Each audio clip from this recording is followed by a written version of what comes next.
Hey everyone, you are listening to the Self-Awareness Journey podcast. This little banter is about a car ride long and features your hosts, JJ Parker and Melissa Albers. JJ owns a tech company and Melissa has been a coach working with influencers for the last 18 years. Yep. Okay. Recording. Wait a minute. Hang on a minute. It's a killer mosquito inside. No, it was a horsefly. It was a horsefly. Swatting things. All right. So today's conversation is about energy. JJ and I had an experience earlier this week that prompted this conversation. And I think it's really a common experience that many, many people have. And it really is all about where do you get your own personal energy from? When does your energy get drained? And how do you recover and go back and forth, recovering and feeling energized throughout the day? Yeah, totally. And I'd say as it applies to self-awareness, just like our conversation is about understanding and sensing that energy shift in you, right? And then figuring out what you're going to do about it, right? So, earlier this week, we were recording one of our video lessons. Yes. And we do that at my office, mostly because no one is ever there. Right. Due to COVID. Not due to poor performance. This is simply because of COVID. So we've turned my office into the Self-Awareness Journey studios, and we've been recording video there. And so we do those during the day, right? And we both work full time. So lots of big jobs. I was working all morning, and Melissa rolls into the studio, and we start talking about the podcast, and you go, JJ, you look tired. And you did look tired. Your eyes were red, and you were trying to really rally. You were really working hard to rally and be excited about the conversation, but I could just, your physical energy was not present like it usually is. Well, yeah, I mean, I had a really hectic morning. We've had a lot going on. Right. And I think what I remember saying to you is like, no, I'm not. Yeah. I'm not tired. Yeah. No, it's fine. It's fine. I'm fine. Mm-hmm. And it wasn't, but then that was, of course, in a moment of self-awareness, I was like, oh wait, I should pause here for a second and actually take my inventory. Input and actually see, oh yeah, actually I am pretty mentally drained here, right? And I think all of us do that anyway, right? Yeah, but I think that's so common. Like we talk about it more now than we ever have, just the energy behind something. Yep. And when we have done previous work before, people don't recognize how much their energy comes across when they're talking with other people. If they're recording themselves, if they're videotaping themselves, you can feel a person's energy before you even hear their words. Yeah, I like to think that I can hide that. Yeah, we all do. Yeah, we all do. And actually even in that lesson, we talked about personal focus, and we talked about, kind of how we act different based on, the different, people we're around, environmental inputs and jobs and things we're involved in. And the fact is like, it's hard to mask that stuff. And just like you said, masking what your true energy is nearly impossible. Well, it's actually what it is draining. Yeah.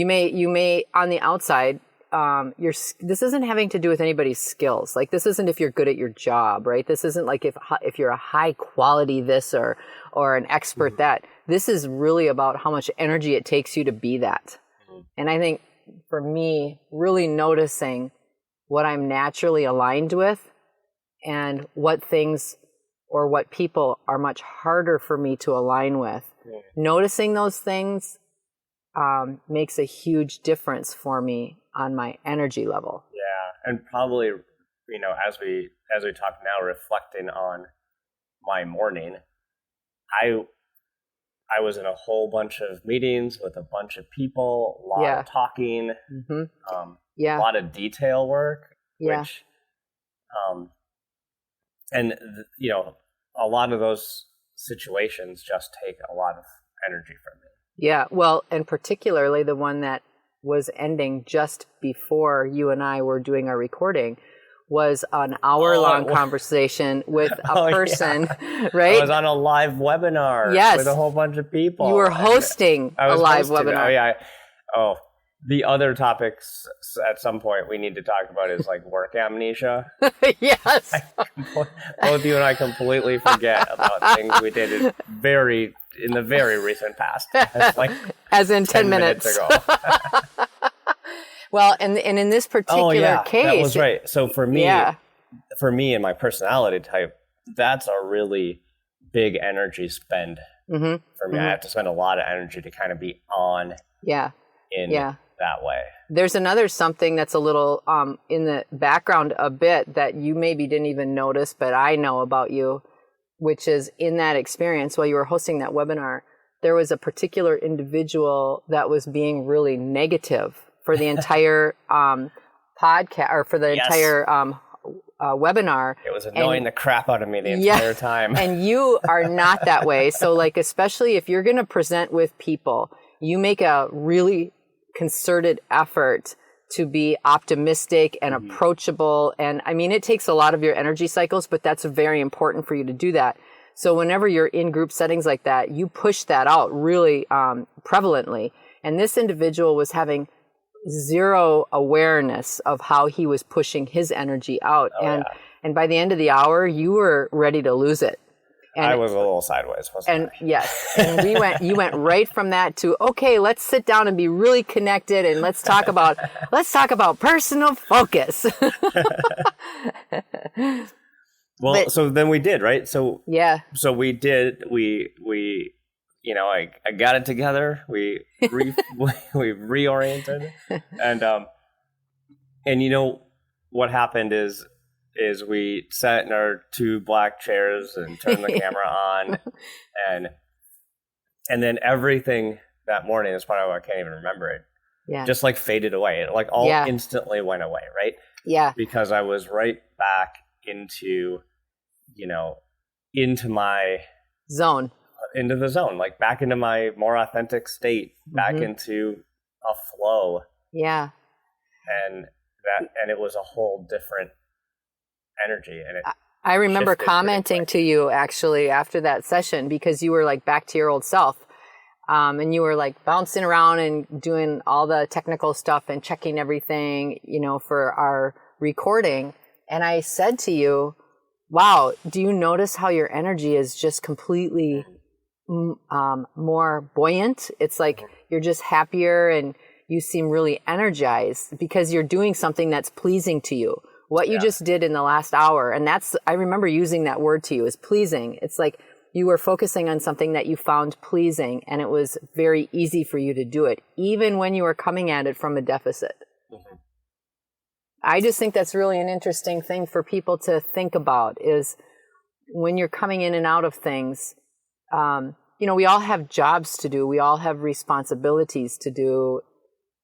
Yet there's very deep fundamental things that are easier for us to attach to energetically.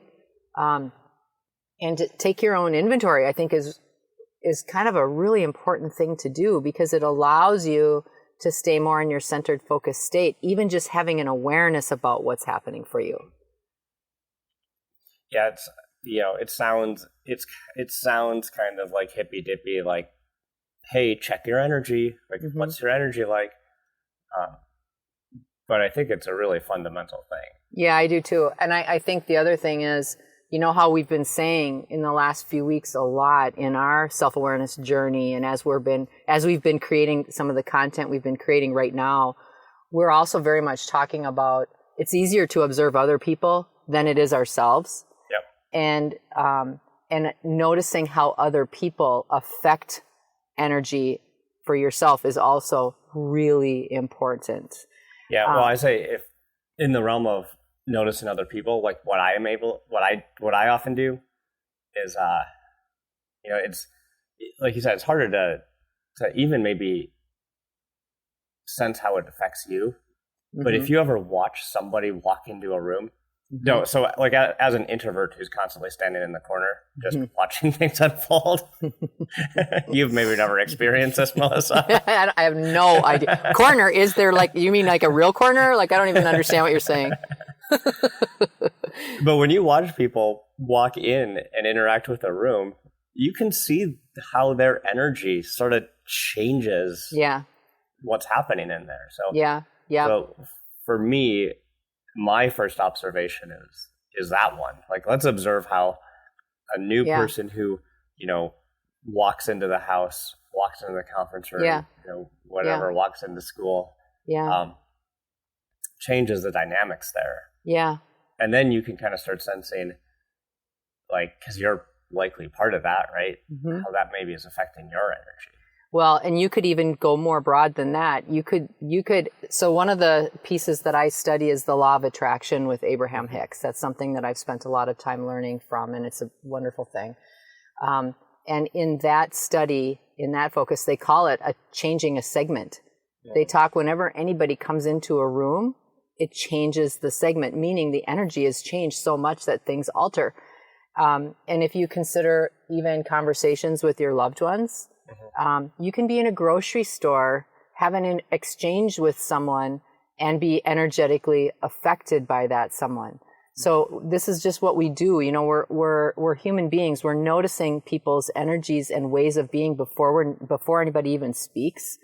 So I think that it's a much deeper topic. Even, we always like to keep things. We always say we want to keep things on the bottom shelf. As we're entering into the self-awareness journey conversations, and get deeper as we go. But this is a topic I think that is so important for us to notice.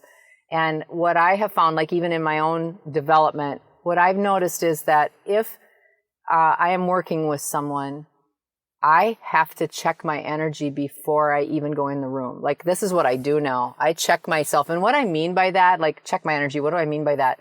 What I say to myself is, all right, my intention for this exchange, my intention for connecting with this person is to have a dialogue about X, whatever the conversation's supposed to be about, or whatever we're working on in the meeting. And I will say my intention is to stay really centered and to be very objective. And I recognize that there are going to be parts of this conversation that won't make it easy for me to be objective, because I have agendas, I have opinions, but I know that if I'm not objective, my agendas and my opinions will not go over well. If I come in with a strong attitude that says I'm going to be a certain way because I want my opinion to be heard, even if my opinion is the best one in the world, with that energy attached to it, I will not have success. Because people notice, oh, you're trying to push me into thinking the way that you think. And even if I sort of am on the same page with you, I don't like how that feels. Yeah, well, I like the word you used, intention, like set my intention. I think last podcast we talked about goal setting. Yeah. Right. And in kind of in a broader context, but even these, what would be like a micro goal, like just an intention. My intention is to be like this when I come in. Yeah. Sets you on, the right path. Yeah. I think too that when people start having an awareness, because here's the natural human reaction is like, oh, I notice that person's energy is whatever, fill in the blank, something that you don't think is great. They're crabby, they're tired, they're pushy, they are whatever.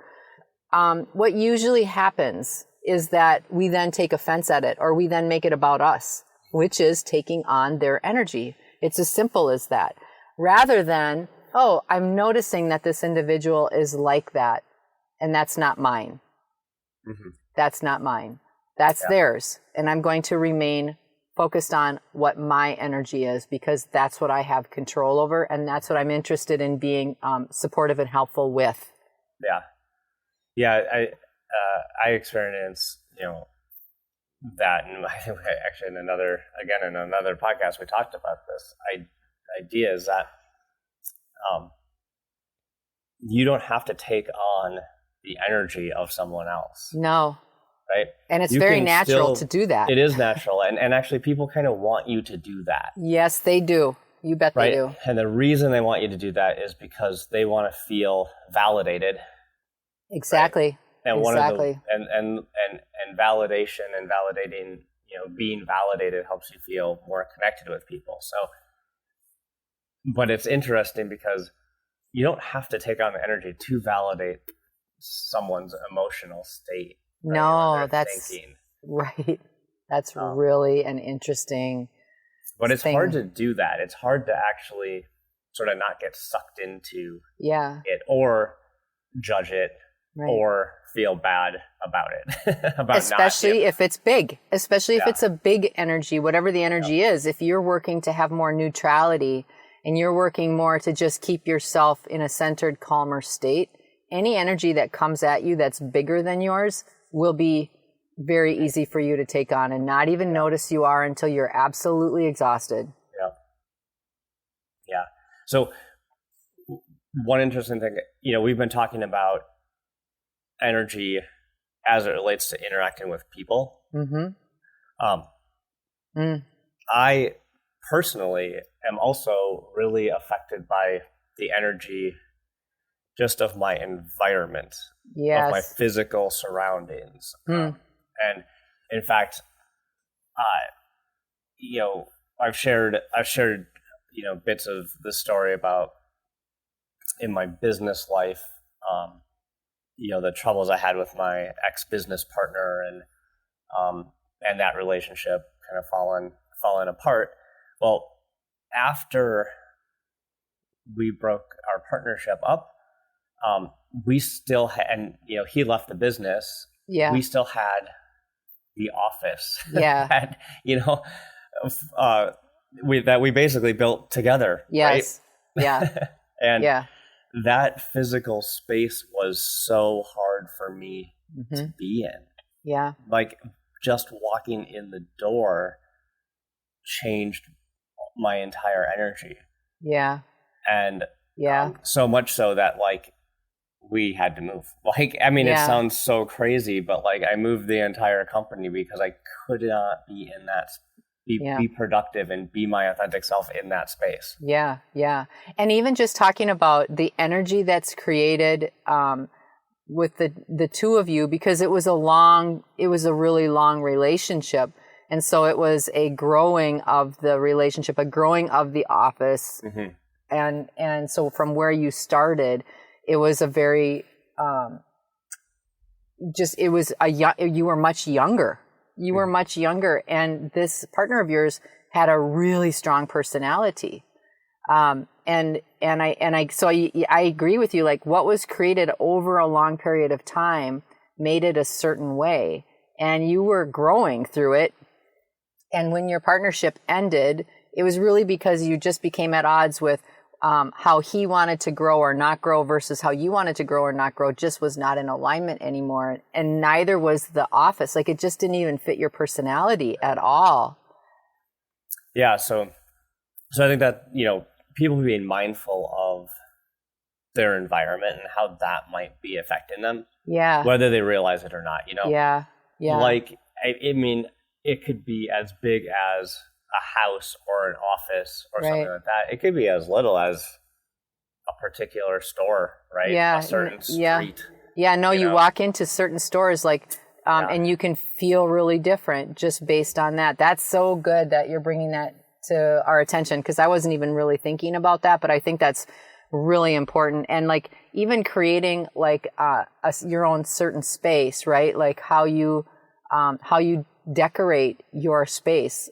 I have a client that just moved and they just went through a divorce and are moving into a new place. And, I just encouraged the bedroom of that new place, make it completely different, make it something that feels super happy, super light, super, with a lot of growth potential, so that you can feel really happy and energized and build from that.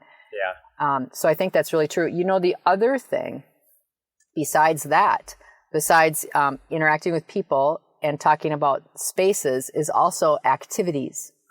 Yes. Like, what activities do you find pleasing and satisfying versus what activities are extremely hard and draining for you? Yep. And so part of it that, you know, is your sort of natural brain wiring, right? I've talked about yep. My dominant trait is introversion, and it is so draining for me to be in a big group of people, and I recharge and get energy by being by myself, right? Yeah, you know, or being one-on-one with somebody. It's what I have to do, and I didn't realize that for so many years, and it was so frustrating. You know, one of the markers of a personality trait that is introversion is also being more analytical and technical. So people that are introverted often have the trait of being a lot more analytical. So what that means is activities that are much more detailed, technically oriented, how you learn, you know, wanting to learn more through books or through looking at a screen versus learning in a group environment where there's a lot of interaction. That can be extremely exhausting for people, just being in that kind of environment. So as an introvert with more strong technical bend, anything people related can be more draining. And what's really interesting, though, is even though I am more extroverted, those kinds of analytical tasks and technical tasks that you are extremely good at, I hate. And I'm not good at them. And I can do great work if I sit and make myself. It takes me 10 times longer. I'm tired. I don't like going through spreadsheets. I don't like trying to learn a new technology that has a very small interaction in my life. Like those things, lots of people get jazzed by that, but I feel drained by it. And I always appreciate them very much, but I just singly am not able to feel energized and enthusiastic actually about stuff like that. And the other way that I feel like for my energy, like if I have people around me, even though I have more consistent energy towards people, if they are people that are what I'll say really energetically out of whack, I have to really check myself. And when I say out of whack, I mean people that are kind of like skimming off the top, where they're just interacting. They're not being really aware of how their energy is affecting or affected. And they're just wildly all over the place. I have to really check myself to be, to bring myself in and almost like create sort of a protective barrier or wall so that I don't take that stuff on. Yeah. So,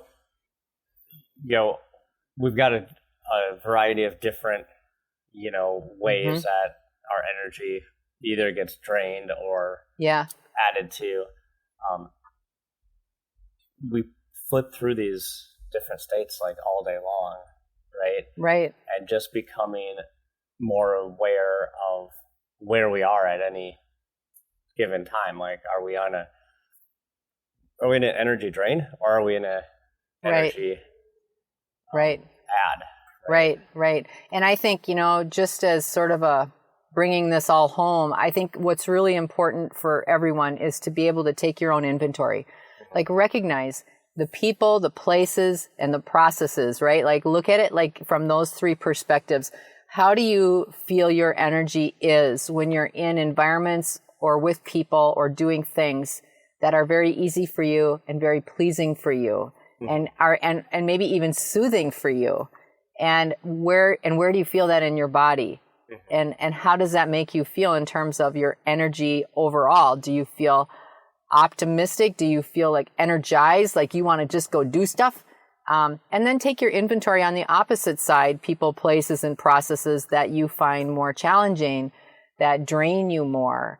And having that awareness between those two gives you an opportunity to sometimes even plan your day accordingly. You have a lot of control over that kind of thing. You have a lot more control over it than you realize. You know what we should do? What? We should do between now and next week when we record our podcast. Just every night write down what thing drained, what thing added. Oh, that's a good idea. Review it next week. Oh, that's a really good idea. That's our accountability partner activity. Maybe everyone else will do it too. I love it. And then I will also say one last little tip as it relates to energy is people have, like I was saying, you have a lot more control over this than you realize. And choose the things in your day that you have to do that you find more draining. Do those at a time of day when you feel more energetic and get them done. So if you're a morning person and you have to do some stuff you don't really like, do it right away in the morning, and then it doesn't continually drain your energy as you think about it throughout the day. Yeah, that's a great tip. Yeah. But yeah, let's come back and check on each other next week. I love that idea. I look forward to your extremely detailed technical spreadsheet about the Post-it note draft hourly. A Post-it note with a large marker. We hope that you've enjoyed today's episode. Our mission is to help people become happier and more effective by gaining insight into their own thoughts and feelings. We'd love your support. First, share this podcast with anyone you think might enjoy it. Second, leave us a rating or review on your favorite podcast site. This helps others discover the podcast so we can reach more people. And third, sign up for our newsletter at theselfawarenessjourney.com. This will help us communicate better with you and build our community. Thank you so much for joining us in the Self-Awareness Journey. We'll see you next week.